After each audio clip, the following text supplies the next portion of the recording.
大家好，我係豬女。我係豬仔，我係大家姐。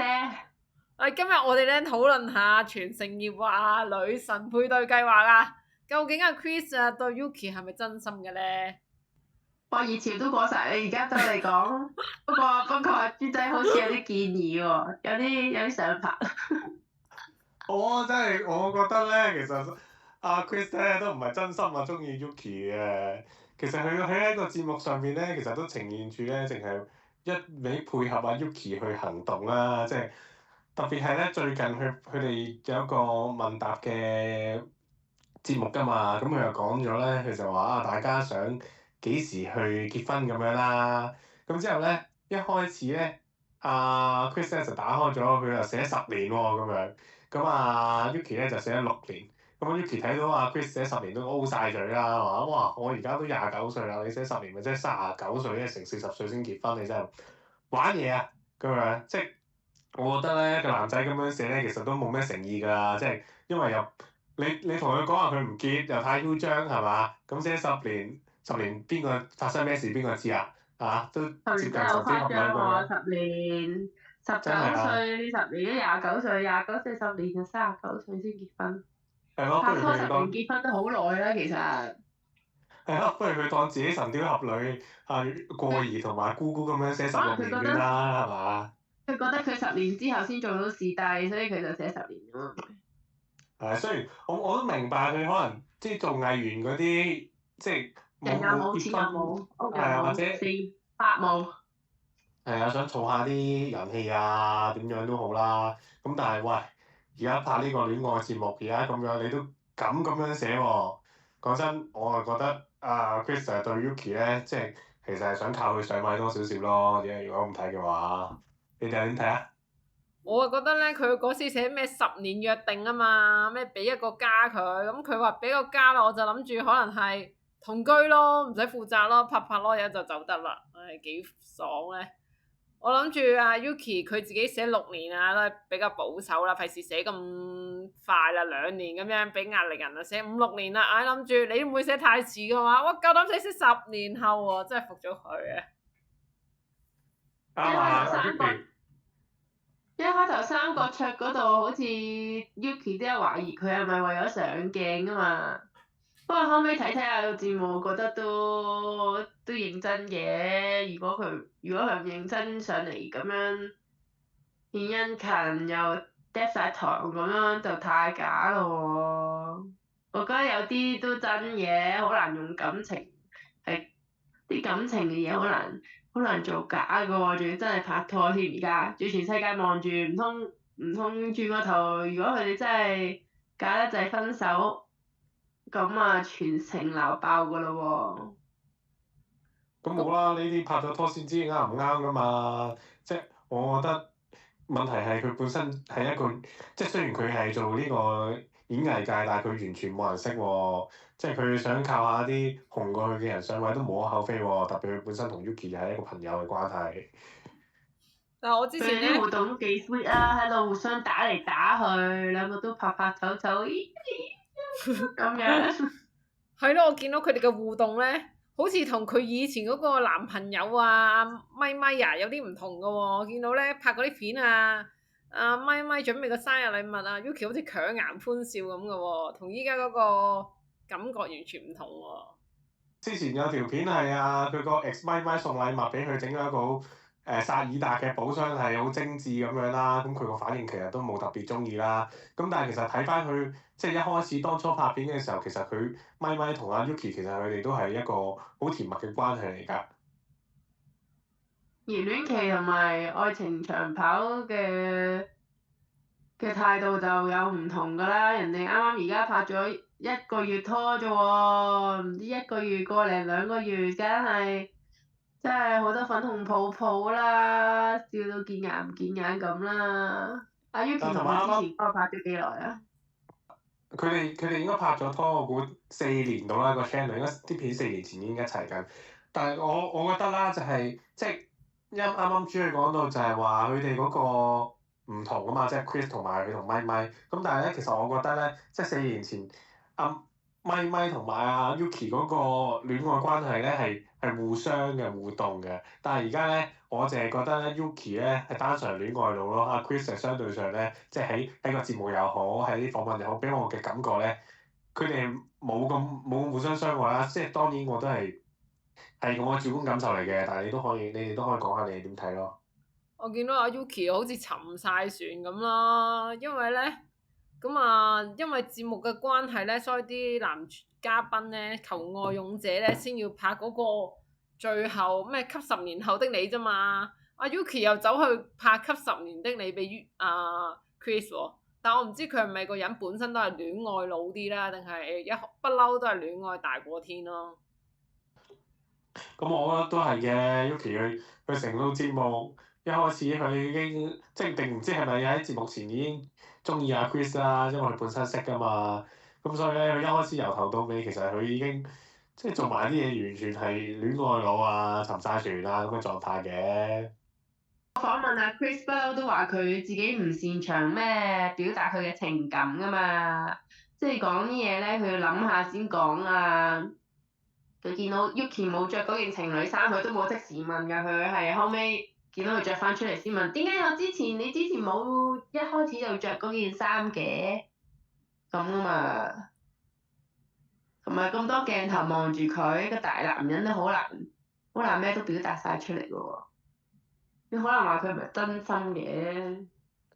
但我覺得咧，佢講啲嘢，即係我唔知係咪因為佢係唔即係佢俾我感覺唔真心啦。但係我而家你咁講咧，我啊諗佢係因為要上節目佢要扮嘢啊，定係點樣啦？因為我覺得佢喺節目嘅狀態咧就係即係真係迎合咯。即係你頭先講嗰件事都係啦，佢自己唔會講咯，然後阿 Yuki 講到啦，佢就講咯。即係所有嘢都係迎合咯。即係除非我覺得係一開始去求愛勇者。要即係可能揀完揀完，即係要講一啲對白俾啲嘉賓去揀嘅時候咧，佢係講咗一段嘢嘅，但我估佢都係啱啱大家姐咁講係佢度過嘅，即係佢度過佢就講到啦，即係所有嘢佢都係要諗過度過先做咯，即係所以可以喺個節目裏邊咧，佢成日喺度諗喺度度，即係唔相對上可能俾我感覺唔夠真心咯咁樣，你明唔明啊？大家明唔明？佢自己都承認㗎，佢自己都承認佢覺得成日驚講錯嘢，所以佢係咁喺度諗嘢。咁冇辦法，所以你一個人係要講每一句嘢都要諗咁多嘅，咁自然係俾人覺得唔真心，都冇辦法。所以都好難排除話佢係咪真心咯。所以我覺得咧，佢最後都有機會會結婚啊，係嘛？即係可能都會早啲咯，如果儲夠錢。我唔知啊，佢講嗰啲嗰個訪問話佢講咩中意阿 Yuki 嗰啲嘢，全部都係好表面。外表咯，眼大啊，甜美笑容啊。係啊，所以佢哋喺個節目裏邊其實都唔係認識好耐啫嘛。即係講真，我就未必好睇好啦。即係特別係即係演藝界紙醉金迷啊！佢而家未紅啫，可能佢拍呢個節目，佢慢慢上位啊。佢覺得原來都再有更多嘅選擇喎，或者有其他更好嘅位置啊，或者佢覺得同佢結咗婚，可能佢嘅發展就即係再限制多少少啊咁樣，咁佢自然喺嗰個時候就同 Yuki 講拜拜㗎啦。咁啊，男仔又真係叫做着數啲㗎啦，可能佢就算拍到40歲，跟住講句拜拜啊，走得啦。咁啊 Yuki 到時咧40歲咁啊，選擇又可能少好多啦，所以話咧，揾翻咪咪咯。咪咁佢都唔中意咪啦。不過有啲人話咧，佢同咪分手咧，係因為入咗娛樂圈啊嘛，所以咧就睇唔起咪，覺得咪揾唔到錢。佢娛樂圈一入都唔會揾得好多錢㗎啦。但係佢入娛樂圈嘅話，佢可以識到個有錢仔啊嘛。但係咁樣睇啊 ，Chris 又應該唔係有錢仔啊。冇錢添啦，講到。咩？我覺得佢哋兩個最大嘅問題真係會有經濟問題咯。但佢我覺得還好啦，因為 Yuki 始終佢喺之前已經做過啲女一、女二咁樣嘅喎，即係都算係相對上出名少少嘅人。我而家講緊係 Chris 啊，但係作為呢個翻版，黃浩信有邊個翻版嘅可以再大紅大紫啊？唔係啊，之前有扮 G-Lam 嗰個叫咩咧？張振朗，佢而家都做好多男一㗎。咁佢都係可能爭咗個契機咧，所以而家可能佢攞咗咩獎啊？佢咪最近都攞咗個獎啊？上年定咩？我唔知佢攞咩獎咯，但係做咁多男一都唔會咁凄慘啦，係嘛？我自己就唔好睇好 Chris 個感覺咯，佢又講嘢又好似唔係特別叻喎。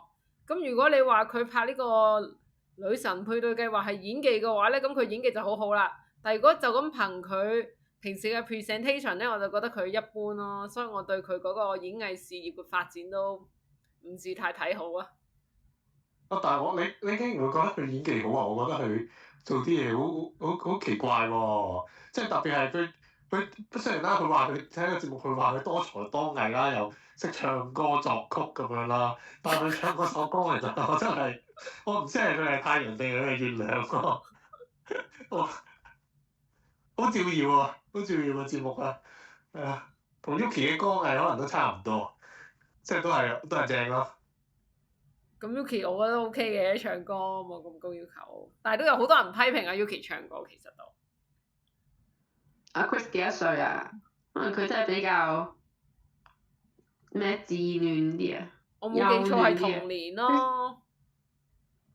即係佢哋結婚嘅成熟度都有一段距離咯，財政方面同埋成熟度都有啲問題。我覺得 Yuki 好似仲成熟過佢咯，始終都係女仔會考慮多啲嘢，男仔嗰啲就真係睇個樣就 OK 啦。咁梗係啦，女仔你始終有呢個現實嘅情況要考慮㗎嘛。男仔40歲都仲可以揾個20歲，50歲都可以揾個20歲，有咩擔心啫？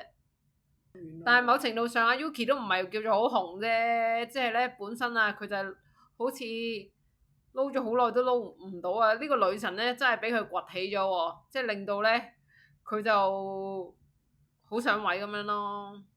但係我覺得係嗰個分別嘅問題咯，即係問題係即係講真冇呢個節目或者冇 Yuki，我哋真係完全唔識阿 Chris 喎，係完全唔識喎。即係你至少 Yuki 佢都即係做過下女一女二咁樣啦，係嘛？所以我都唔明阿 GM 啊，阿 Chris 佢哋本身係識㗎啦，佢哋中意人啊，其實一早可以追啦，仲要喺個上節目嗰度先追，咁多時間都唔追。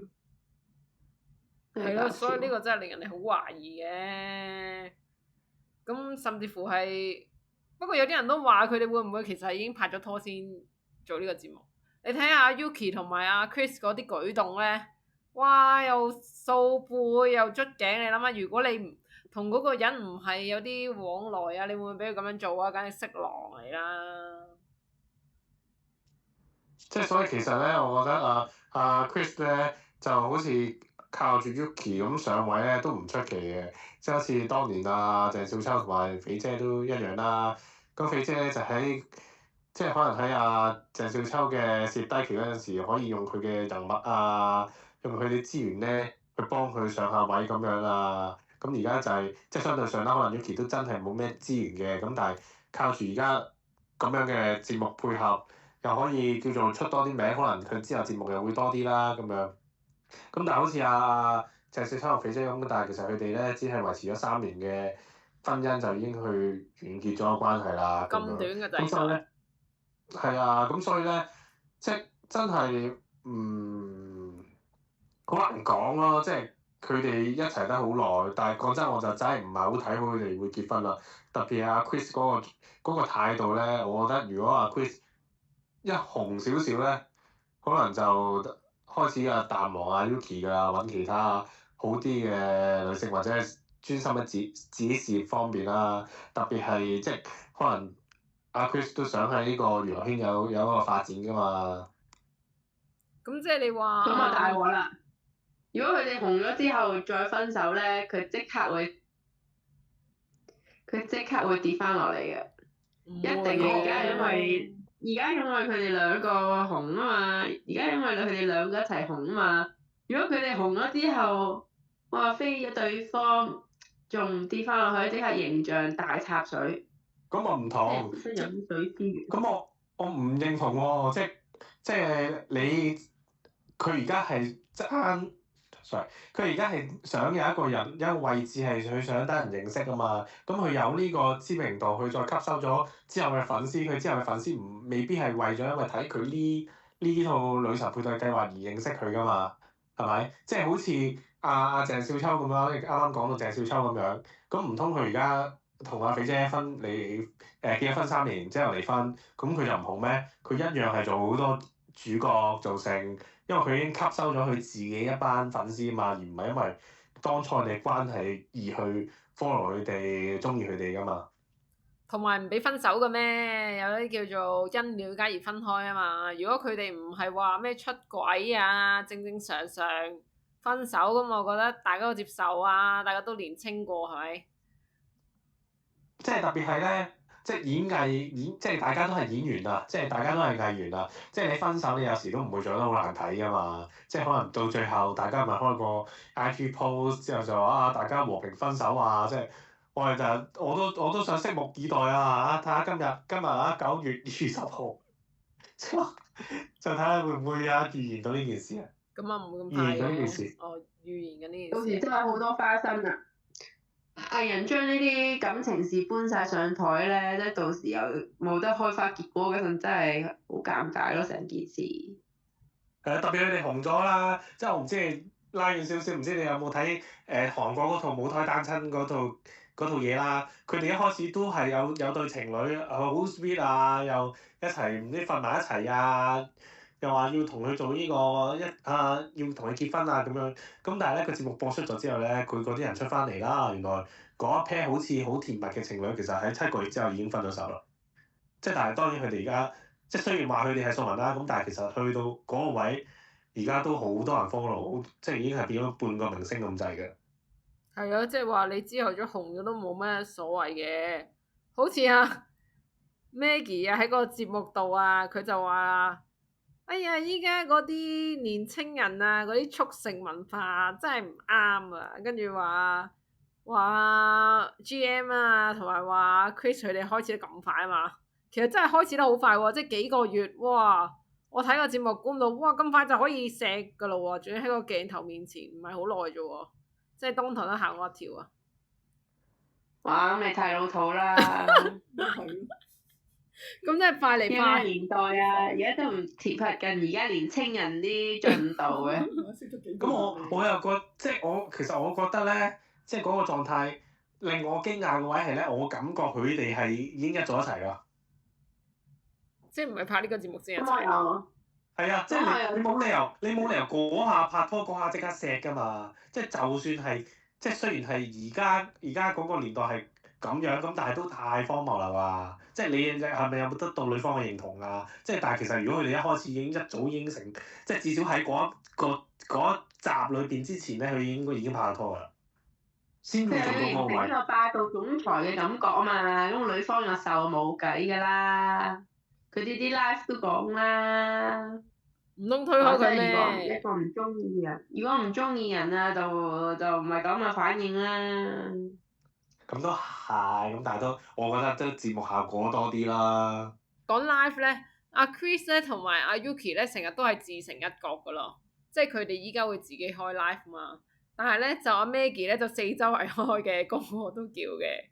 可能阿 T Max 喺阿 Maggie 個 live 嗰度啊嘛，咁佢哋可能都即係同埋我覺得特別係阿 Chris 同埋 Yuki 可能都冇乜特別話題性啊，即係佢哋都冇牽涉到咁多人，最多係牽涉到 T Max，因為 T Max 係喺個 Maggie 個 channel 嗰度，咁都尷尬啦，係嘛T Max 好少上嘅，我都係見過一次就可能，雖然我唔係睇好多啦。不過 T Max 同埋阿 Yuki 仲係超 friend 嘅喎。T Max 上次 T Max 仲話同 Yuki 唔知傾過啲咩，唔記得咗啦。仲係會傾偈喎，因為佢哋嘅共同話題啊係好夾嘅喎。可能阿 Chris 都有少少唔妥 T Max 嘅啦。咁唔妥 T Max 就咁㗎啦。好似 Sophie 話齋嗰啲冇感覺嗰啲咧，佢就會斷絕來往㗎啦嘛。不過 T Max 同埋 Yuki 又會繼續做朋友喎。咁阿 Chris 都唔知用咩心情去對待佢哋兩個呢段關係啦。咁又唔同喎，咁阿 Sophie 同阿 Eddie 佢喺個節目度先識噶嘛，咁阿 T-Max 同阿 Yuki 本身就識噶喎，同埋我都唔會覺得 Eddie 同阿 Sophie 有幾熟啫，呢個 Eddie 就真係為咗出鏡多啲啦，我覺得。係咯，同埋佢哋其實我覺得佢哋本身成班都係全民造星出嚟嘅，即係佢哋其實本身個個都係想做演員嘅，個個都想上位㗎啦，所以我覺得只係講細裝啫。佢哋唔係細裝、Carmen、Eddie、T-Max 都係全民造星㗎喎。有參加過。有邊個啊？細裝咩啊？仲有邊個啊？不過 Eddie 參加過咩阿女咩亂米又亂嚟嚟係細裝 T-Max、Carmen，仲有 T-Max，即係個重點係其實佢哋全部都係想出名咯，出位做演員咯。即係你講真，你唔出名，你唔想紅，你點會參加全民造星啊？造星啊嘛，個個都想造星。咁啊，我瞓啦，你哋繼續講啦。哦，好啦，拜好拜。啦，拜拜。我想問下你哋覺得咧，因為啱啱講到啊 Yuki 個舊男朋友啊嘛，咪咪啊嘛，你覺得即係你做 YouTube 啦，即係大家而家都可以見到啊咪咪同埋 Yuki 嗰啲以前嗰啲片啊，嗰啲親密互動噶嘛，講真，即係你覺得呢樣嘢係點咧？嗱，首先講真，我真係冇睇好多㗎，我淨係睇咗佢嗰個生日片啫。我就見到咧，哇！啲好多人留言咧，就話佢強顏歡笑啊，跟住就話成段片都係好似即係都冇乜笑容咁樣咯，即係可能都係想分手一段時間㗎啦。咁至於你話另外啦，有啲咩親密片喺個網上啦，咁喺我個角度，大家有聽到㗎啦，我比較傳統㗎嘛，咁我梗係覺得唔係幾好啦，係咪先？但係佢其實係咪都慘咗啲㗎？我冇條片都睇，但我碌過佢嗰個 checklist 就唔係有好多佢嘅片咯，唔係好多 Yuki 嘅片咯。唔係，應該都有幾年嘅片嘅，因為佢哋當初一開始應該係咪咪自己拍片，然後咧就變咗咪咪同 Yuki 一齊去拍片，然後個 channel 都改咗名。但係佢哋拍片嘅內容都係去食嘢㗎嘛，係嘛？係啊，都係佢哋一齊去食嘢啊，一齊做啲互動啊，或者係好多時就係嗰陣 Yuki 已經加入咗林敏聰嗰套戲，咁然後咧咪咪咧就去拍攝佢一啲場外嘅花絮啊，或者訪問下佢嗰個情況係點啊，即係跟出跟入一個工具人啊，一個幫手咁樣咯。咁所以我諗特別係。係，我諗特別係嗰陣咧，阿 Yuki 咧就開始覺得，哇！佢好似一個跟班咁樣，係咪？開始覺得佢又冇咩配唔上佢咯，係咪啊？又係咪配唔上咧？或者係嗰個叫咩進步啊？即係唔進步啊，唔發揮下自己啊，即係之類咯。其實有時候都唔係好知嗰啲女仔期望啲咩嘅，係嘛？即係可能佢本身就係諗住咁樣啦，跟住見到佢嗰個訪問又話咧，咪咪嗰個即係個目標啊，都係做 YouTuber 噶嘛。咁我自己望佢個 channel 咧，佢出片都出得密噶喎，即係唔係話好似即係題外話少少啦。Brian 出片咧，即係出得好慢咯。但係我見到咪咪出片都 OK 嘅喎，嗰個頻率。係，咁但係嗰陣阿 Yuki 已經開始做啲女二啊嗰啲㗎啦嘛，即係拍電視劇又即係叫做多對白咁樣，咁佢咪可能又真係逐漸咁樣覺得個男朋友好似冇乜用咁樣咯，都唔出奇啊！咁呢啲冇計嘅喎，你即係好似佢做藝人咁樣 Yuki，佢都估唔到佢自己會突然間有套戲可以令佢上位㗎嘛，係咪先？即係好似咪咪咁，可能佢都係差一個機會嘅。雖然我成日都見到咪咪佢約咗好多人去拍片嘅喎，因為近期咧我中意睇人哋去食嘢啊。阿雪兒食好多嘢㗎嘛，我見到佢又有揾雪兒嘅喎，咁我唔知雪兒係咪都好勁啦。咁樣咧，見到阿雪兒咧都會，即係佢都可以邀請到雪兒啊，或者啲勁勁地嘅人啊。咁我諗緊，其實佢係咪都喺個 YouTube 界度都有一席位咁樣咯？咁我睇佢嗰個訂閱數就應該唔多嘅。佢幾多訂閱啊？忘記咗咯。幾多？佢係咪3萬幾啊？等我而家睇下先，3萬幾啊！可能喺 YouTube 如果冇咩廣告啊，但係得呢個即係3萬幾訂閱嗰啲觀看數字又唔多咧，可能都真係揾得好少嘅，同埋可能真係好唔穩定啦。係咯，如果佢話拍咗4、5年3萬幾，又好似少咗少少喎。同埋我睇過咪咪嘅一條片啊，佢嗰條片咧就係講佢自己拍 YouTube 嘅一個生活係點啊。其實咧都真係相對地啦，可能係每日就喺度剪片啊，出去食完嘢又瞓覺啊咁樣，即係可能都乏味少少啦個感覺俾人哋。但我聽落咧，阿 Yuki 又唔係好似 Carmen 嗰種好中意玩咯，似中意喺屋企啦。但係可能咧。我唔知會唔會你見到阿 Yuki 嗰個 style 都轉得好勁啊嘛，即係阿 Chris 都算係高大靚仔嘅，即係同阿咪咪個形象咧就真係差好遠啊！即係會唔會喺屋企啊？佢對住阿 Chris 都好開心啦，見到佢沉船啊，一望住佢都笑到咩咁啊！所以就有啲唔同咯。所以見到個樣都 OK 啲啊，至少係嘛？咁同埋咧第一。見咧，應該 Yuki 咧本身佢都相對上比較中意一啲動畫啊，或者有啲打扮咧係即係都動畫少少啊咁嘅。咁我哋啱啱咪講到啦。動漫啊，係咪啊？動漫啲啦，係啊，或者有啲攞啲牌又好啦，其他款式又好啦，即係卡通啲啦咁樣。咁咧，我哋啱啱就講到頭先有條片咧，咪就係話阿咪咪送咗一個寶箱禮物俾阿 Yuki，係一個遊戲裏邊嘅寶盒啦咁樣，但係其實咧，我覺得咧，即係雖然 Yuki 自己中意動畫啦、動漫啦，咁但係咧，其實佢男朋友係咁啊，你明唔明啊？即係可能T-Max 一開始就係佢逼東佢，即係雖然T-Max 個塊面。雖然 T-Max 塊面係好大，壁咚佢係有啲可怕，咁但係同時佢攞咗幾隻動漫角色出嚟㗎嘛，即係排球少年嘅幾個公仔啦，即係其實睇見佢咧，其實唔係特別中意嘅，即係雖然佢係中意呢一啲動漫或者 figure 咁嘅狀態，咁但係咧，其實相對上佢應該唔係好中意佢男朋友都好沉迷呢樣嘢，或者唔係好中意喺佢生日嘅時候咧，或者一啲節日嘅時候咧，佢收到呢啲禮物咯。即係好似阿 Chris 咁啊，Chris 其實即係一睇就知佢其實佢都唔好呢樣嘢啊，或者唔係特別中意啊，其實佢都冇乜所謂嘅。所以其實佢係睇人咯，根本唔係睇下佢有咩嗜好咯。你睇下 Yuki 啊，玩遊戲啊，即係喺嗰個帳篷裏邊玩遊戲啊，佢都唔揀 T-Max 就知啦。啲人就話佢衰，不過其實都唔衰唔晒嘅，因為佢好驚同阿 T-Max 過夜啊嘛。或者佢唔係好驚同 T-Max 過夜啦，佢好驚唔可以同阿 Chris 過夜咯。咁佢就唯有唔可以俾鎖匙佢咯。所以佢一開頭就唔應該揀 T-Max 啊，講到底，即係令到個場面更加尷尬咯。係，不過係咯，或者中間即係佢又可能覺得佢哋朋友又想俾多啲演出機會佢，咁我都覺得唔出奇嘅。其實都可以，即係大家都係即係啱啱講到就係。大家都想做明星㗎啫嘛，即係想多啲演出。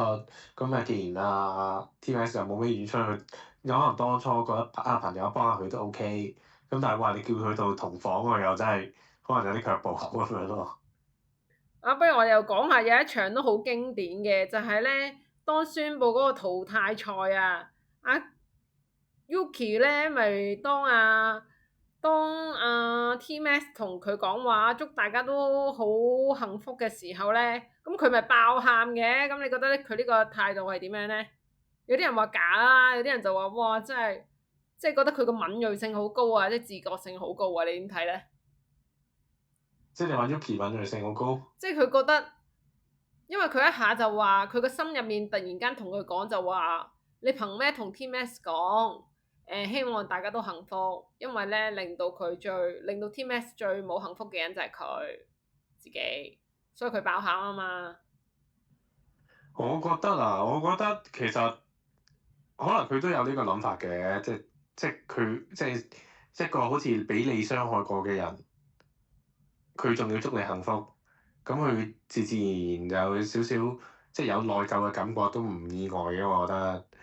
咁但係即係唔知啊，即係喺我局外人嚟睇咧，可能都係太即係大家都係一個演員啊，即係當中即係你特別係咧，我覺得喺個電視上面咧，好分到咧啊呢一班人就係做藝員嘅，做演員嘅，即係雖然可能有感情啦，咁但係咧佢哋都係即係夾雜住啲戲啦，咁但係有啲特別係可能阿 Maggie 嗰 pair 啦，即係素人啲，再加一個節目主持咁樣。係啦係啦，你就會覺得哇！呢兩個人真係都感覺幾真心喎咁樣，即係呢兩個對比咧，有可能鮮明啲，係令到我覺得啊，冇相對上冇咁投入佢哋嘅感情上邊啊，或者佢哋講啲嘢啊，係咪都夾雜住一啲演藝嘅成分咧咁樣咯？即係譬如佢哋可能喺呢個節目裡面啊，都有試過同其他人錫啊，咁可能覺得錫冇咩無關痛癢咯，即係都係錫啫嘛咁樣咯。係嘛？好似做戲咁啦，係嘛？一做戲都要錫㗎啦。係咯。你係一個好嘅演員係咯，唔可以抗拒一啲場口㗎嘛。咁再加上又靚靚仔仔咁樣，又唔係話抗拒，咁可能都冇咩所謂啦。係或者大家都真係有感情嘅，即係只係咁啱又用一個電視形式去展示啫。或者係嗰個感情係咪去到咁深厚咯？我想講咧，最後即係你唔好彩蛋嚟嘅你唔好剪係啊，小彩蛋啦，就係我講前因後果先，就係咧啱啱咪講到阿 Yuki 嘅男朋友咪咪嘅，即係嗰陣咧佢有開直播嘅，然後咧有一個留言咧就係咧問佢話啊，而家 Yuki 咧就同阿 Chris 去類似啦，我唔記得咗 exactly 嗰個觀眾問咩，佢話阿 Yuki 同埋阿 Chris 就開始拍拖咁樣啦嗰啲啦。問阿咪咪，佢會唔會 delete 咗阿 Yuki 同佢拍嘅片？即係始終即係人哋有新嘅戀情，咁你有呢啲舊嘅戀情喺度，個上網俾人任睇，應該都即係相對上唔係咁好啦，可能咁樣啦。咁之後咧，阿咪咪咧就喺個直播度回覆佢，就話就好似話係啲片係佢剪嘅，我點解要鏟啊咁樣咯？嬲咗係嘛？咁即係我覺得，你當然係佢剪嘅，咁但係係咯，即係咪唔鏟得咧？或者係咪因為或者佢自己收埋咯？即係始終好似對女方未必咁好。當然或者其實 Yuki 都冇要求過，或者佢 Yuki 都覺得 OK 都可以咁樣咯。咁我覺得可能真係要睇下嗰個影片佔幾多 percentage 啊！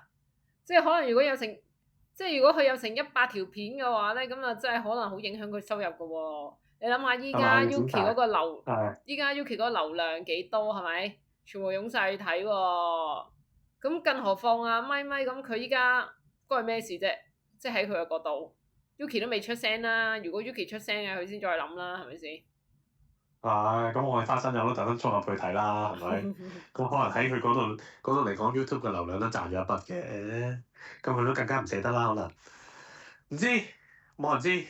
同埋我覺得佢哋拍嗰啲片又唔係話咩親密片啫，我覺得還好啦，所以咁都係，你拍得 YouTube 你唔會太親密嘅，但係係啊，我覺得咁我唔知啊，可能即係我淨係睇咗嗰個生日片啦，我就覺得冇粉紅泡泡嘅，所以冇咩特別咯。都 OK 係嘛，兩個朋友啫係嘛。係啊，我睇落就係咁嘅感覺咯。但係佢有條片咧係阿 Chris 啊、咪咪同埋 Yuki 都喺度，你有冇睇啊？咁搞笑，冇係啊。你咁樣講完，全部人即刻衝去睇喎。即係佢哋識咗咁耐㗎啦，原來。係啊，佢哋一齊拍一條片嘅，但係嗰陣好似話係啊，因為佢嗰個節目係有講嘅，佢就係話 Yuki 有講嘅話嗰陣係有同佢一齊拍一條片，就係佢個 ex 喺度嘅，所以我先知咁樣咯。咁搞笑，咁啊真係要攞翻嚟睇下先得喎。咁講啲咩㗎？佢哋一齊玩嗰條片，好似係一齊玩個 board game 咁樣嘅，即係啲互動咯咁樣。但係咪咪同阿 Chris 應該完全唔 friend 嘅，同埋好似一開始連介紹你個名都唔記得咗定點。咁搞笑。但係估唔到嗰個關係就係變咗而家咁樣。咪即係好似阿 U 啊，同埋嗰個咩 Tommy 啊，同埋個女仔唔記得咗叫咩名，嗰個日本嗰個係咁樣。嗰對夫婦同埋阿 Tommy 係嘛？係咯。係啊。